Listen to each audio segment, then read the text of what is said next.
Hello friends, అందరూ మంచిగా ఉన్నారా? నేను కూడా మంచిగా ఉన్నా. ఈరోజు మన వీడియో వచ్చేసి ఫ్రెండ్స్, నేనైతే ఈరోజు గులాబ్ జామున్ చేస్తున్నాను. ఈరోజు గులాబ్ జామున్ చేయడానికి ఒక రీజన్ ఉంది ఫ్రెండ్స్, అదైతే నెక్స్ట్ వీడియోలో చెప్తాను. ముందైతే మీరు గులాబ్ జామున్ నా స్టైల్లో ఎలా చేశానో చూసేయండి. అందరూ ఏదో టెన్షన్ పడతారు కదా ఫ్రెండ్స్, గులాబ్ జామున్ చేయడం రాదు, ఎలా చేయాలి. అదేమీ పెద్ద ప్రాసెస్ ఏం కాదు, సింపుల్ ప్రాసెస్ అండి. మనం బయట కొనుక్కునే కంటే ఇంట్లోనే రెడీ చేసుకుంటే చాలా మంచిగా ఉంటుంది ఫ్రెండ్స్, హెల్తీగా కూడా ఉంటుంది. ఇదైతే మనకు బయట దొరుకుతాయి కదా friends, gulab jamun mixer packets అట్లా తీసుకోండి. ఇప్పుడు అందులో పాలు అయితే వేసుకొని మంచిగా కలుపుకోండి ఫ్రెండ్స్. ఇలాగా మెత్తగా కలుపుకున్న తర్వాత పైన ప్లేట్ పెట్టుకొని ఒక అర్ధగంట తర్వాత తీసి చూడండి ఫ్రెండ్స్, చాలా మెత్తగా అయిపోతుంది. ఇప్పుడు మన చేతులకనే అయితే నూనెనైతే అప్లై చేసుకోవాలి. అలా చేసుకొని ఇప్పుడు చూసారు కదా ఎంత మంచిగా మెత్తగా అయిపోయిందో అర్ధగంట తర్వాత. ఇప్పుడైతే చిన్న చిన్న ముద్దలుగా చేసుకోవాలి ఫ్రెండ్స్, చిన్నవి చాలా చిన్నగా చేసుకోవాలి. ఎందుకంటే మనం చిన్నగా చేస్తేనే అవి మనం ఆయిల్లో ఫ్రై చేసేటప్పుడు చాలా పెద్దగా అవుతాయి ఫ్రెండ్స్. అదే మనం పెద్దగా చేస్తే ఆయిల్లో అసలు చాలా బోండా సైజులో వస్తాయి ఫ్రెండ్స్. అలా కాకుండా చిన్నగా చేసుకోండి ఫ్రెండ్స్, చాలా చిన్నగా, వీలైనంత వరకు చిన్నగానే చేసుకోండి.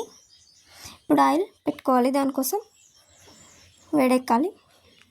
చూసారు కదా, ఇట్లా చిన్నగా ఉంటే సరిపోతుంది ఫ్రెండ్స్. చిన్నగా ఇప్పుడు ఆయిల్లో ఫ్రై చేసుకోవాలి వీటిని.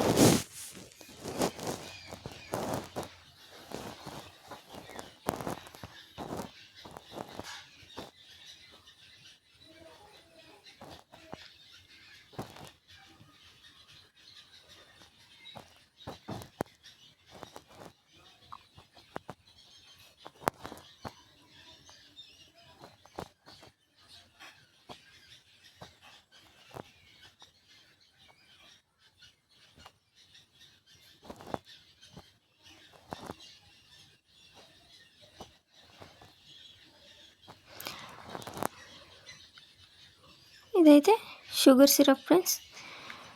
నేనైతే వన్ సైడ్ ఇటు అటు రెండు సైడ్లో చేసేస్తున్నాను ఫ్రెండ్స్. మనం షుగర్ సిరప్ని అయితే ఒక గ్లాస్ చక్కెరకి 2 గ్లాసెస్ ఆఫ్ వాటర్ని వేసుకోవాలి ఫ్రెండ్స్.